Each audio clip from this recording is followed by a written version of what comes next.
সুবহানাল্লাহ বলেন না সুবহানাল্লাহ। এই ওহান দে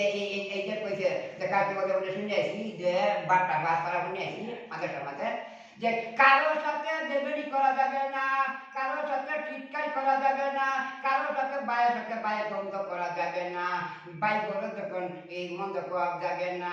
এই কারো ঘরে যখন পেঁয়াজ চুরি করা যাবে না, কারো ঘরে মোবাইল চুরি করা যাবে না, কারো যখন টাকা চুরি করতে হবে না, এই থেকে ইত্যাদি করতে হবে না। আল্লাহ তাআলা বলেছেন ওগো ইমানদার ব্যক্তি তুমি কারে যখন ভয় করো বলে কারো যখন ভয় করি না বলে আমার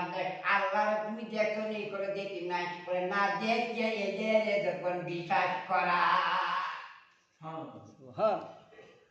আল্লাহ কয় বলে দেখছে না না দেখে বিশ্বাস করছে বলে এই গেলে কয় আল্লাহ এই দেখেন আল্লাহ কেমনে পাইছে গো আন দেখো সারাদিন চলতি করে সুবহানাল্লাহ ডাকে আলহামদুলিল্লাহ ডাকে